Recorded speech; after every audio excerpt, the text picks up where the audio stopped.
Romains. Chapitre 15. Nous qui sommes forts, nous devons supporter les faiblesses de ceux qui ne le sont pas, et ne pas nous complaire en nous-mêmes. Que chacun de nous complaise au prochain, pour ce qui est bien en vue de l'édification.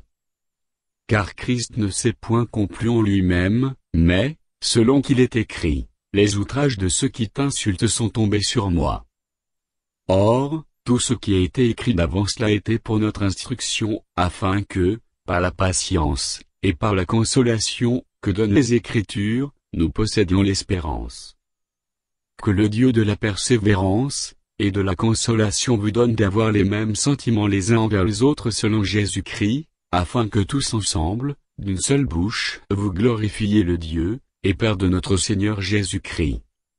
Accueillez-vous donc les uns les autres, comme Christ vous a accueillis, pour la gloire de Dieu.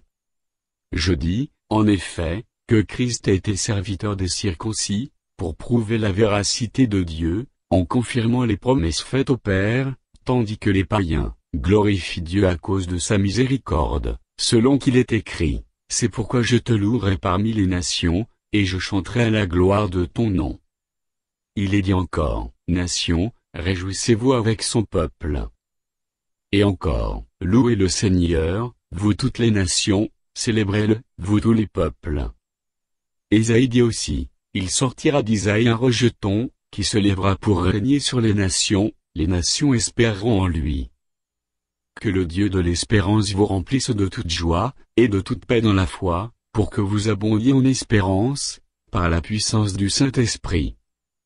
Pour ce qui vous concerne, mes frères, je suis moi-même persuadé que vous êtes pleins de bonnes dispositions, remplis de toute connaissance et capables de vous exhorter les uns les autres.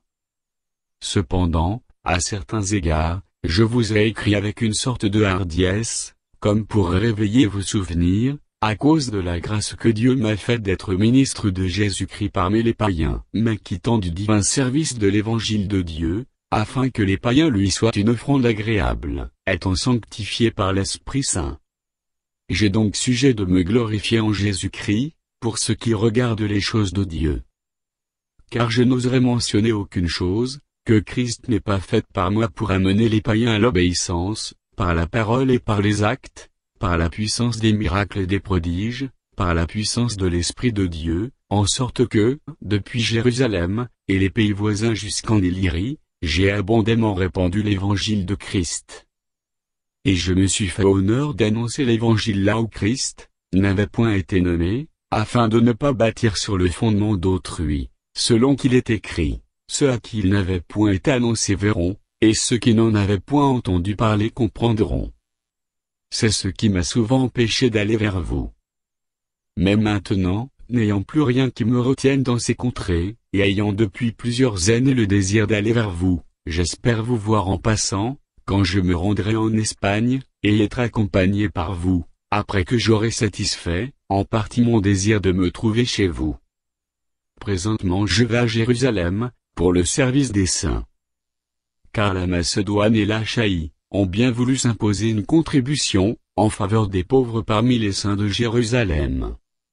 Elles l'ont bien voulu, et elles le leur devaient, car si les païens ont eu part à leurs avantages spirituels, ils doivent aussi les assister dans les choses temporelles.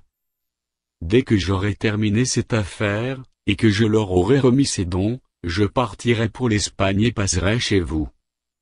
Je sais qu'en allant vers vous, c'est avec une pleine bénédiction de Christ que j'irai.